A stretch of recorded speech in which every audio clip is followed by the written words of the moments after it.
Assalamualaikum warahmatullahi wabarakatuh. Perkenalkan, nama saya Wilianti. Saya dari Fakultas Ekonomi dan Bisnis, Prodi Manajemen Pemerintahan. Saya akan menjelaskan tentang konsep posting ke buku besar, materi neraca saldo, konsep awal jurnal, penyesuaian perusahaan dagang. Postingan atau pemindah bukuan untuk memindahkan transaksi yang telah dicatat dalam jurnal ke dalam setiap akun buku besar yang sesuai. Buku besar ini merupakan kumpulan akun-akun yang saling berhubungan dan merupakan satu kesatuan. Karena itu, buku besar hampir sama dengan akun, perbedaannya hanyalah pada penyebutannya. Cara posting ke buku besar ada 3, yaitu mencatat tanggal transaksi dan jumlah yang akan didebit atau dikredit ke dalam akun yang sesuai. Yang kedua, mengisi kolom referensi dalam akun nomor halaman jurnal. Yang ketiga, mengisi kolom referensi dalam jurnal dengan akun yang bersangkutan. Pengertian neraca saldo dalam proses pembukuan perusahaan agar dapat menghasilkan laporan keuangan biasanya terdapat proses pembuatan neraca saldo. Sebenarnya pengertian neraca saldo dalam laporan keuangan internasional, neraca saldo biasanya disebut dengan trial balance. Fungsi neraca saldo. Dari penjelasan mengenai pengertian neraca saldo dapat dilihat bahwa neraca saldo memiliki pengaruh dalam proses pembukuan perusahaan. Dari neraca saldo inilah dapat diketahui apa penyusunan buku besar sudah tepat atau terdapat kesalahan. Yang pertama, persiapan laporan keuangan. Fungsi dari neraca saldo di sini adalah sebagai bahan untuk penyusunan laporan keuangan. Neraca saldo dibuat sebelum melakukan penyusunan sebuah laporan keuangan perusahaan. 2. Pencatatan. Neraca saldo sebagai tempat pencatatan atas informasi keuangan perusahaan seperti dalam ilmu akuntansi. Pencatatan merupakan salah satu proses dalam pembukuan. Yang ketiga, koreksi agar tidak terjadi kesalahan.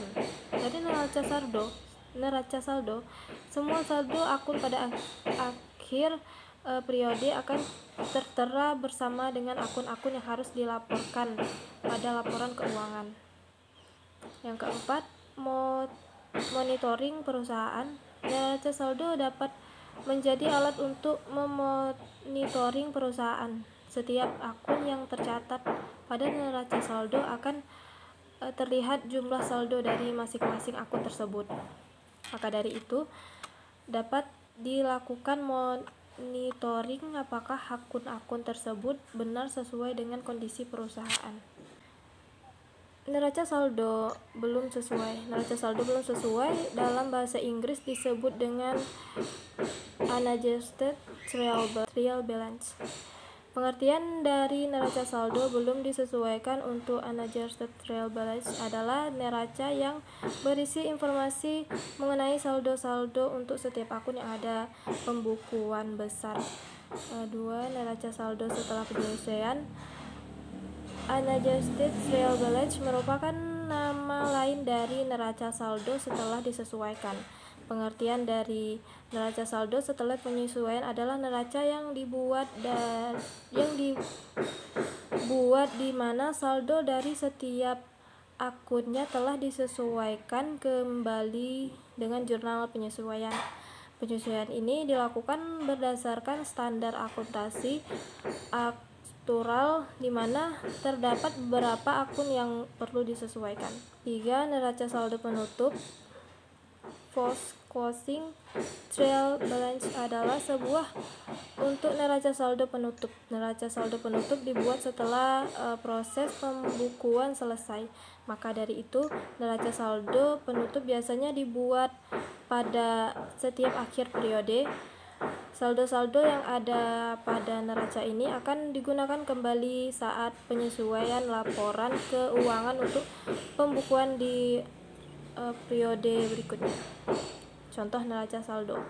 Setelah memahami pengertian neraca saldo hingga jenis-jenis neraca saldo, perlu diketahui juga bagaimana bentuk dari neraca saldo. Berikut ini adalah salah satu contoh dari neraca saldo.